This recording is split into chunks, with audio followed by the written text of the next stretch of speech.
What's going on, everyone? Welcome to another episode of the EPM show. This is all things enterprise performance management, and we are here to give you an unfair career advantage. Today, we welcome Meredith Albright to the show. Meredith is the Senior Managing Director of FP&A at Markel. They're a specialty insurance company, and she has over 20 years of experience across FP&A, business analytics, and currently oversees the Anaplan COE at Markel as a part of her leadership role in the FP&A organization.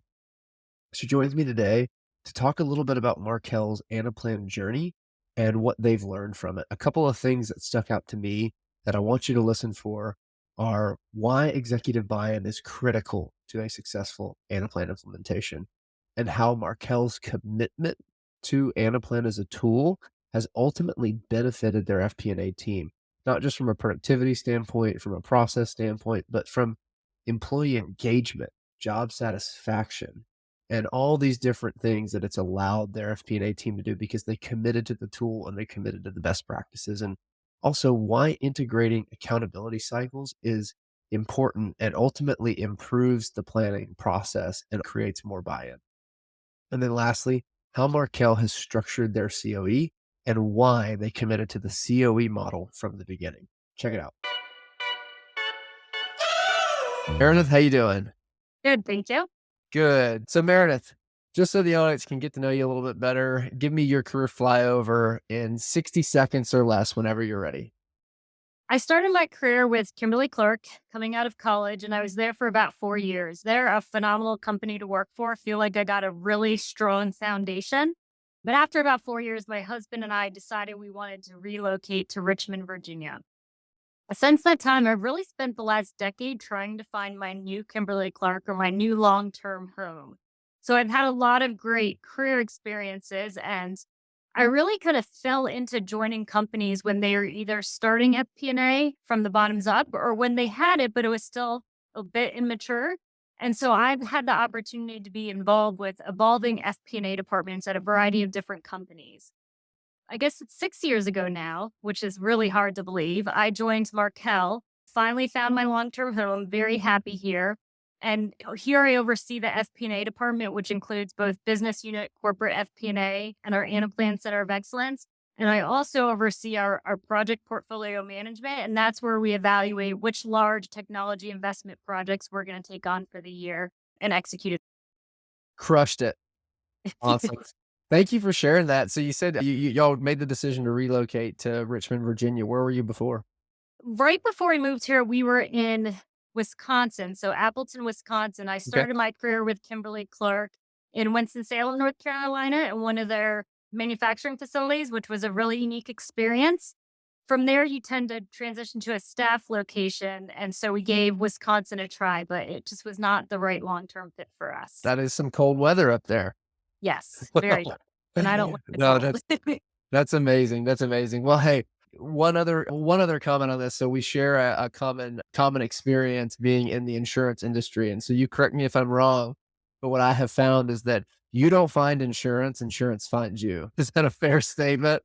In my case, that is absolutely true. I had no grand dreams of going into insurance. In fact, I really sought out Markel because the reputation they had as such a great employer. But I admit when you get into it, it's really interesting and really fascinating. And especially we're in specialty insurance. So it's insuring hard to place risks like equine horses or barges crossing the ocean, some really unique things that a typical consumer wouldn't be exposed to. And like I said, it's really interesting. Yeah, you don't realize all of the different niche areas where insurance actually exists, but any place that you can experience loss, you Yep. need to protect it. And it's the world of risk management is a fascinating place and a massive use case for Anaplan, which we will get into here in a little bit. But before we do that, I have a fun, just kind of more personal question for you. Tell me about your dream vacation. Yeah, so there's a lot of places I wanna go. I love the outdoors, and I'm pretty much happy to go anywhere that has to do with mountains or being with nature. One of the places I really wanna go, and I've already been there twice, but I wanna go back, is there's this side canyon of the Grand Canyon called Havasupai, and there's these beautiful turquoise green waterfalls when you get down there. And you really can't get down there unless you hike. I think you can take a donkey, and I think once upon a time they used to do helicopter rides, which I imagine was quite expensive because it was not the norm. I really wanna do that again with my kids when they get old enough, because I think it's just such a special place and such a unique experience that I just really want them to have an opportunity to see that and see just a completely different way of living, because there are people who live down in that canyon.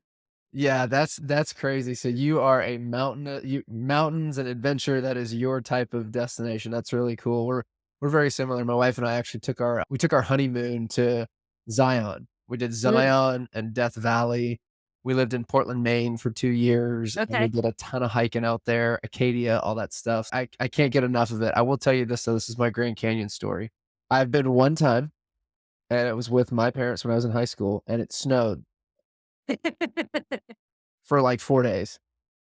Was standing on the edge of the canyon, never saw the canyon. It was just, Yeah. like, cloudy, so I don't know if I can say I've been to the Grand Canyon, but that sounds like a really cool place. I'm gonna have to write that one down for us in our next outdoor adventure, so Yeah, absolutely. that's cool.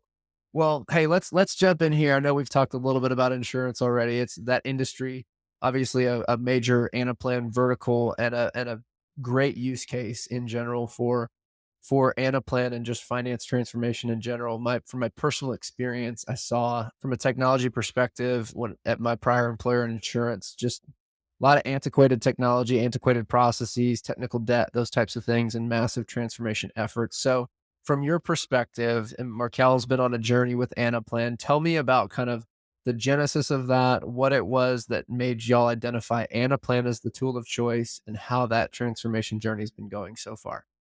Yeah, so I joined Markel back in 2018, and at the time I joined, they were implementing what I call an add-on planning tool, meaning they hadn't really gone out and sought it out for planning purposes. It came along with something else they were doing, and so they thought, this would be a good time to implement this tool. With the reason being that prior to than that, they were really using a tool for nothing more than aggregation purposes. And they did have the desire to move to a more driver-based process, make it a more robust cycle. So, had the right intent of mind of where they wanted to evolve the process, but unfortunately, the tool wasn't really fit for purpose. We're very lucky that in 2019, we really saw a bit of transformation overall across the company. A new CSO joined. The person was internal from Markel, but was stepping into a new role. We had a new head of finance.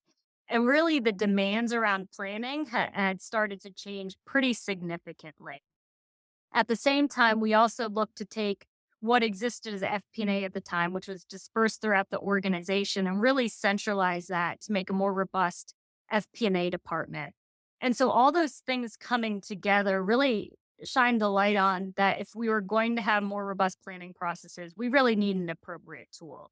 The tool we had in place, we were spending 18 weeks on a cycle, and that was purely mechanics. That was not review, analysis, all the things challenge, all those things you'd want to do is 18 weeks of mechanics. And you say, here's where we got to. If you don't like where it is, we don't really have much time to do anything about it at this point. So that's where we sought out a plan. And as we did and implemented it, we were able to cut that cycle down to 7 weeks, but that also included review and analysis. So it's not even a comparable 7 to 18 weeks. It's 7 weeks, which is a much more robust process in place.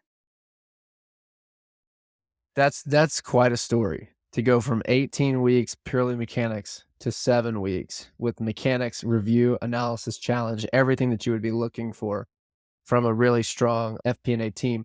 You know, one of the things that you said that I want to kind of come back to is you talked about how it seemed like from the way you told the story, the genesis of this came with a leadership change and a new CFO that placed a stronger emphasis and changed the demand for better planning. Can you talk a little bit about just the importance of that higher level leadership engagement when it comes to being able to have a successful transformation like the one you just described? Yeah, I mean, to me, that is a critical enabler. So I always say you can have the best mechanical process in the world, but if you don't have leadership bought into what you're trying to do with it, you're not necessarily going to get the intended value out of it. Right. So for us, that was certainly a driver. At the same time, we had some other transformation initiatives going on. And so there was this need for more data in general, not just around planning. And these things really all dovetailed. You know, I think I actually can still remember a conversation with that CFO as they were coming in where he actually had sympathy for what we were going through just to try to deliver a plan. And I remember thinking like, that's okay. We can fix this, right? You can fix a process, you can fix the tool, but just being so in awe of the leadership engagement and support we had around that process because I didn't necessarily have that in every place I had ever been. And the possibility that existed because of it, because that is a much harder challenge to overcome than fixing a process or implementing a new system. Yeah, that's so good. I think one of the things that makes me think of is just when you have supportive leadership, I think it makes you more resilient because you go through ups and downs in the process and difficulties and challenges, right? But when you have leadership that is supportive of the vision and enabling you, I think it just gives you more resilience. It reduces your fear of failure, which ultimately leads to a better result and almost gives the team the freedom to not fail, but freedom to try to execute and not worry about blowback as long as everyone's on the same page and we're marching in the same direction. That's amazing.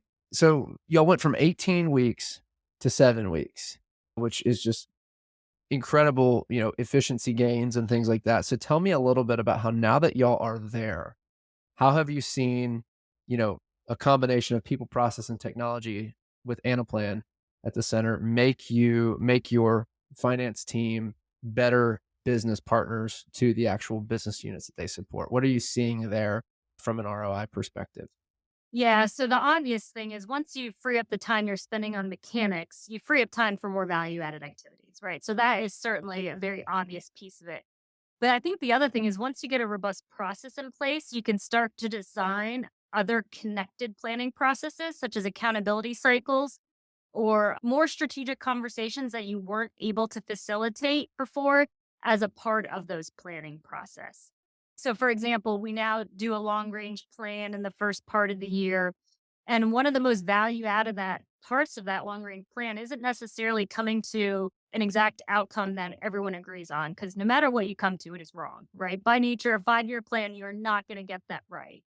But the conversation it drives about, hey, if the way we're trending, this could be the outcome. Are we comfortable with that? And if not, what would we look to do differently? And sitting down and talking to people that way, I think has just been very valuable. I think this whole concept of linking accountability cycles in. So, if you have a company where you're asked to do a plan, but then you're never asked how you're doing against it, you probably are putting a lot of time and energy into that plan, right? Because you're getting asked about it once a year.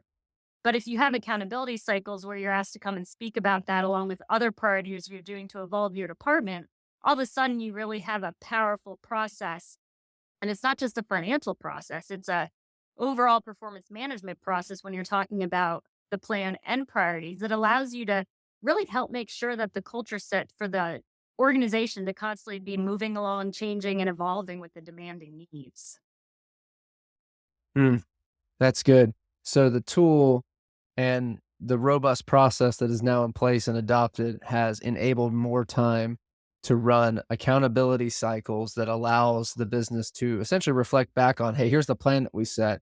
How are we doing against it? Where are we overperforming? Where are we underperforming? And what do we need to change? Basically, right? So is it fair to say that it improves innovation, it improves collaboration? Talk to me about maybe the people dynamics of this accountability cycle as well. So, what I'd say is it has driven a different cultural change over time. So, again, people now come in and they talk about not just their plan, but they're talking about their priorities that they're doing to move the department ahead. It's really allowing departments to connect dots across each other more. So, when you're sitting in those meetings and you hear, hey, this group's working on this group's working on that, sounds like there's some overlap. Have you talked to each other more? It's just creating a more connected culture because we now are being more proactive by having these conversations on an ongoing basis and constantly being aligned on what are the goals for the department for the year and what are they trying to achieve. And again, I want to emphasize this goes beyond just hitting their plan. This is priorities to evolve their department and plan just another component of that. No, that makes a ton of sense. I like that emphasis on culture change.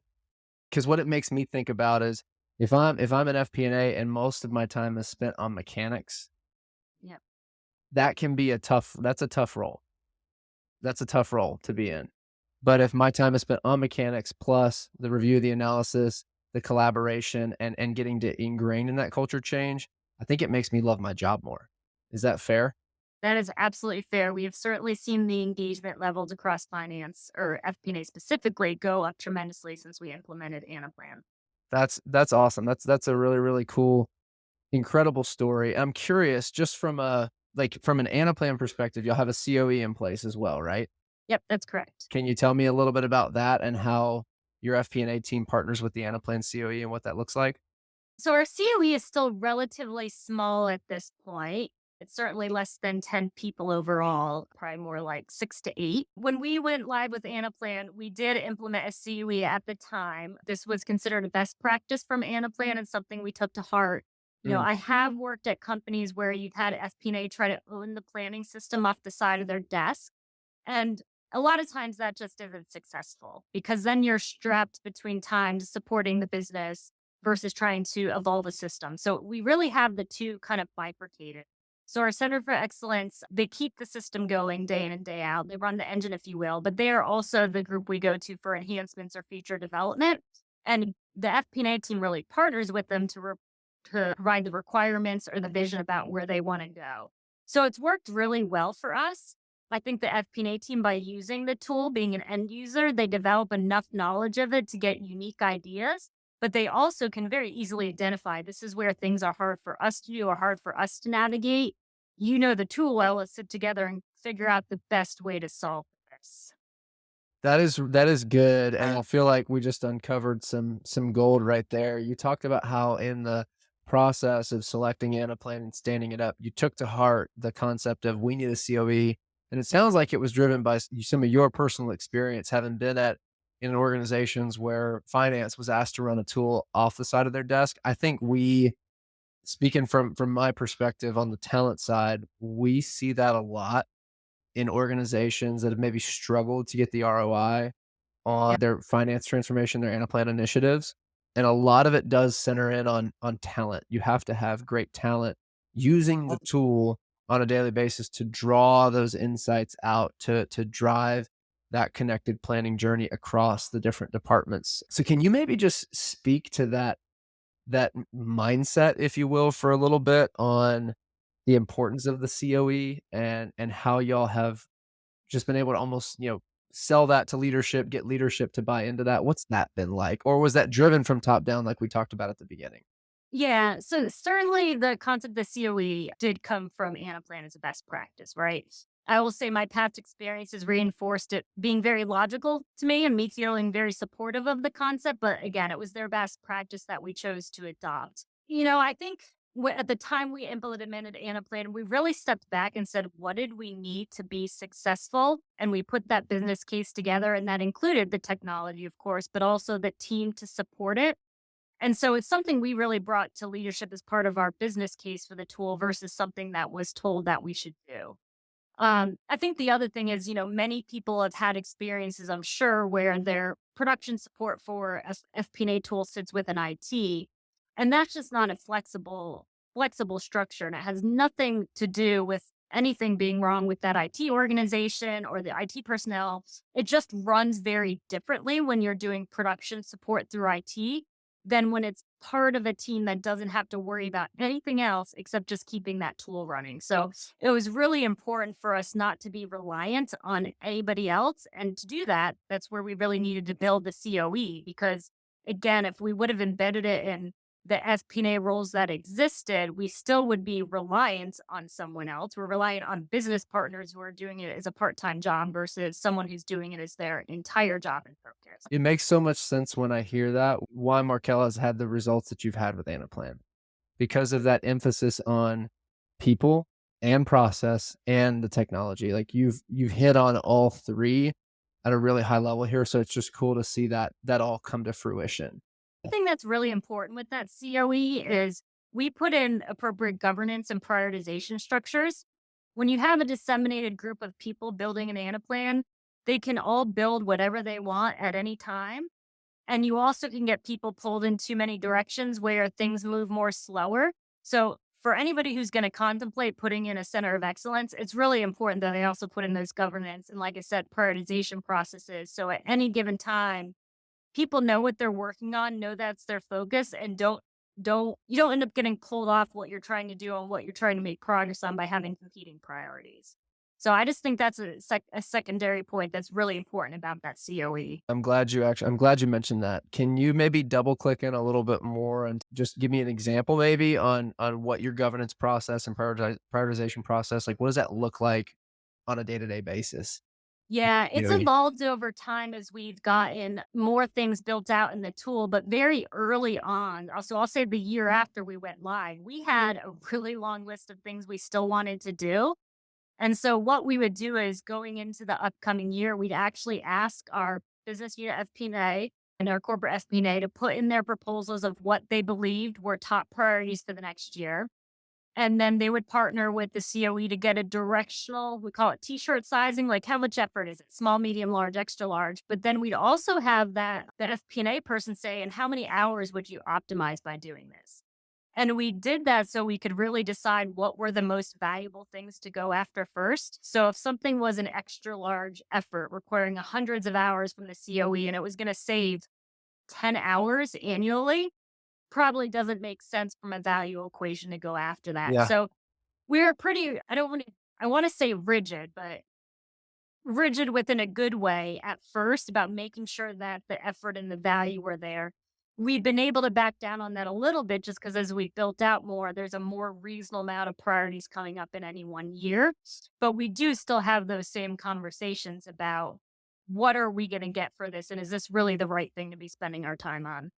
Even just thinking about that, like the Pareto principle, 80/20, Yeah. 80% of Yeah. your Yep. results come from 20% of your efforts. So being able to step back and ask the business, "Hey, how many hours is this gonna save you on a yearly basis?" And then you're looking for the low-hanging fruits that save the most hours, doing that first, and then kinda up and up and up you go. I think that's just an incredible example of best practice. So thank you for sharing that, and thank you for bringing that back. So this has been awesome. It's been incredible to hear the Markel story, the importance of great leadership, but also incredible focus on people and process enabled by the technology of Anaplan. It's incredible picture. So thank you for sharing that. I'll get you out of here on this. Two questions. The first Okay. one is this. You're leading an FP&A organization at Markel.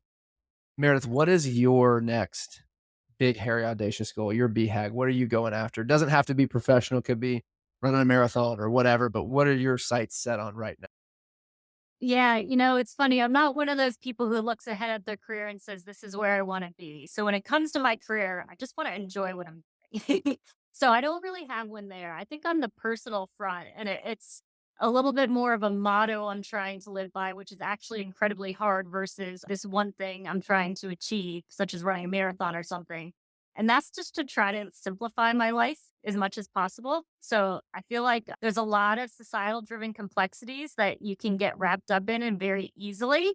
And so to the extent I can, I like to constantly try to reevaluate and making sure I'm not getting sucked into things that don't bring more value and happiness into my world and really making sure I'm keeping time freed up to focus on my family, which is the most important thing to me. So um, because of how challenging is that world in our world to do that, I think of that as my big, very audacious goal, but it's really more of an ongoing goal throughout my whole life.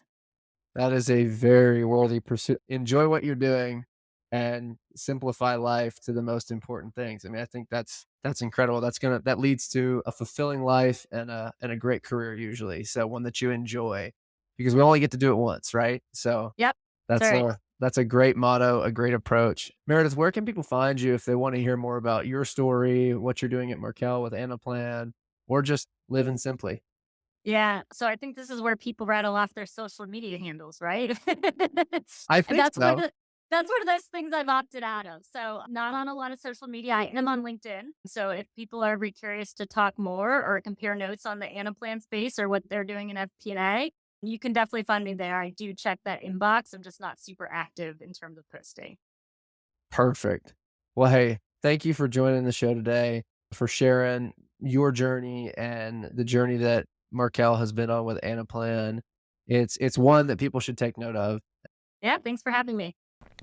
Thanks for watching. Thanks for listening. Wherever you're consuming this, if it's YouTube, if it's Apple Podcasts, Spotify, we appreciate you. Make sure you're subscribed. We have a lot more amazing guests on the way, a lot more great content. We're doing our best to bring you value and have fun while we do it. And we really want this to be a career advantage listening to this show, and we want you to enjoy it. So it means a lot. Make sure you're subscribed for what's to come. And also, if you're up for it, it would mean a lot if you leave us a like, a comment, a rating, a review, whatever platform you're on.